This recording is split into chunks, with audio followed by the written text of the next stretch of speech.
안녕하십니까. 운곡TV의 운곡입니다. 저번 영상에서 결혼과 결혼비용, 결혼의 정년기와 저출산 문제에 대해 말씀드렸는데요. 이번 영상에서는 이와 연관된 고령화 현상의 원인과 대책에 대한 저의 의견을 말씀드리고자 합니다. 먼저 평균 수명 증가와 출산율 감소로 세계 곳곳에서 고령화 인구가 늘어나고 있는데요. 고령화도 저출산과 마찬가지로 선진국에서 먼저 문제가 시작되었지요. 고령화는 인간의 수명 연장을 뜻하고 기대 수명이 높아진 것은 의학기술의 발달, 생활보건의 개선, 그리고 농업을 비롯한 산업 생산력의 증대 때문이기도 합니다. 하지만 고령화의 또 다른 측면은 저출산 때문이기도 한데요. 출산율이 낮아지면서 전체 인구 대비 노인 인구의 비중이 높아지고 있습니다. 오늘날 전체 인구 대비 65세 이상 인구 비중을 토대로 살펴본 고령화 상위 20개국 가운데 19개국은 유럽 국가이고, 세계에서 고령화가 가장 심각한 국가는 65세 이상 인구가 전 인구의 19%를 차지하는 이탈리아입니다. 이탈리아의 고령화 수치는 2030년이 되면 28%에 이르게 될 전망입니다. 저출산이 전 세계적인 현상이 되고 있듯 고령화 현상도 세계 여러 지역으로 확산되고 있고, 아시아와 라틴 아메리카에서도 고령화가 빠르게 이루어지고 있는데, 인구 대국인 중국의 경우 2050년이 되면 고령 인구가 3억 5천만 명에 이를 전망이며, 일찍이 고령화 사회로 접어든 일본은 2020년이 되면 4명 중 1명꼴로 고령 인구가 될 것이고, 선진국을 중심으로 고령 인구의 비중이 높아지면서 고령화, 고령, 초고령 사회로 진입하고 있는데, 최근에는 개발도상국에서도 고령화가 빠르게 진행되고 있고, 이는 저출산 현상과 맞물려 있습니다. 국가 간 고령화 속도를 비교해 보자면 전체 인구 중 65세 이상 인구가 차지하는 비율이 7% 이상일 때 고령화 사회, 그리고 14% 이상일 때 고령 사회, 20% 이상일 때 초고령 사회로 보는데, 일본은 이미 2006년에 초고령 사회로 진입하였으며, 우리나라의 경우 고령화 속도가 세계에서 유례가 없을 정도로 빠르게 진행되고 있습니다. 프랑스는 고령화 사회에서 고령 사회로 가는데 115년이 걸렸고, 세계에서 가장 먼저 초고령 사회로 접어든 일본도 고령 사회와 초고령 사회로 도달하는데 각각 24년, 12년이 걸렸고요. 유엔은 우리나라가 지금처럼 고령화가 진행된다면 2050년에는 노인 인구 비율이 37.3%로 세계 최고 수준에 이를 것이라고 예측했습니다.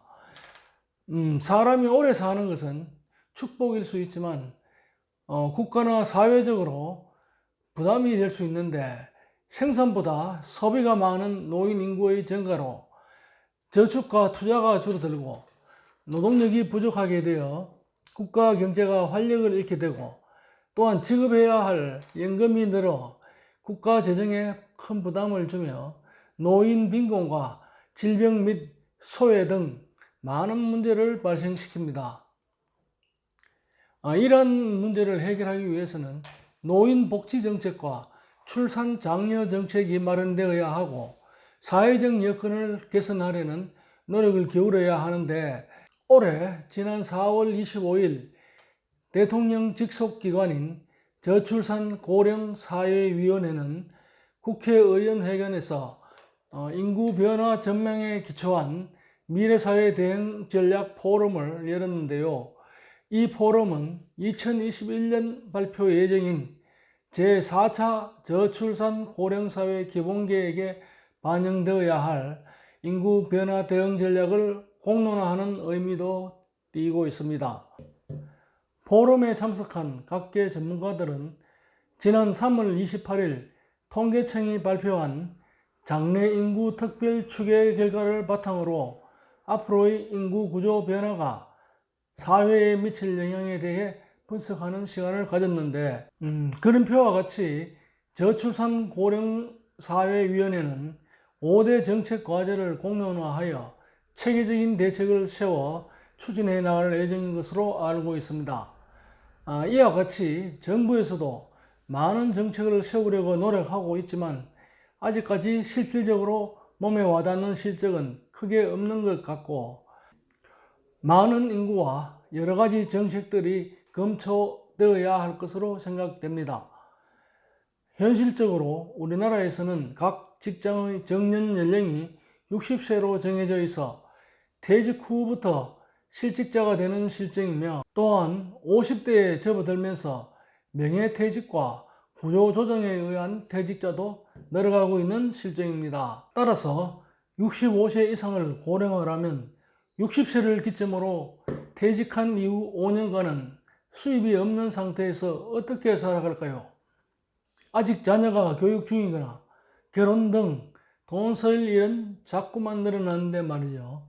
그래서 지금 정부나 관련 기관 학계에서는 정년을 연장시키고 노인 연령, 즉 고령화 연령을 67세에서 70세로 늘리자는 공론화 논의가 활발한데요. 여기에는 또 반대 의견도 만만치 않습니다.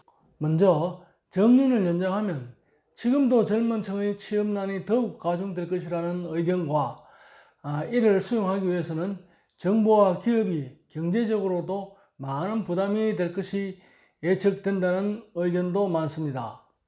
그리고 노인 연령을 높여야 한다는 입장에도 반대 여론이 많은데요. 지금 현재도 65세에서 70세까지의 노인 인구 중 저소득층도 많고 병들고 어려운 사람들이 많은데, 이러한 문제점들을 어떻게 해결할까요? 이처럼 저출산과 고령화는 인구 감소와 맞물려 노동, 주택, 소비 부분의 경제적 변화뿐만 아니라 사회적, 문화적인 큰 변화를 가져오기 때문에 이를 적극적으로 극복하지 못하면 인류는 점차 늙어 그 수가 줄어들다 모두 사라지게 될 것이다, 이런 말도 있습니다. 우리는 낳지 않고 늙어 죽어가는 종은 멸종의 길을 걸을 수밖에 없다라는 단순한 진리를 기억해야 합니다. 따라서 저희 결론은 저출산과 고령화는 동시에 일어나는 현상으로, 이를 극복하기 위해서 앞서 1, 2부에 올린 영상과 같이 결혼을 정년기에 하여 두 아이 갖기에 동참하는 것입니다. 물론 경제사정도 많이 어렵고 취업난과 주거비, 그리고 교육비, 육아 등의 많은 어려움이 있을 줄 알고 있습니다만, 저출산 고령화 문제는 근본적으로 해결하기 위해서는 역설적으로 생산 가능 인구를 늘려야 고용과 노동시장, 그리고 우리 경제가 살아나고 또 무역도 활발히 하여 세계로 수출도 많이 될 것입니다. 그리고 앞으로 계속 늘어나야 될 사회적 비용이 엄청난 세금으로 부담하게 될 텐데요. 그러기 위해서는 젊은 층의 결혼과 두 아이 갖기에 노력해야 하고, 또한 부모님들도 경제가 어렵다 해도 걱정만 하지 마시고 자식들의 결혼에 적극 도와주시기를 바랍니다. 할 말은 많습니다만은 고령화 문제에 대해서는 저출산과 맞물려 있기 때문에 하여튼 간에 우리 젊은이들과 부모님들이 같이 걱정해 주셔서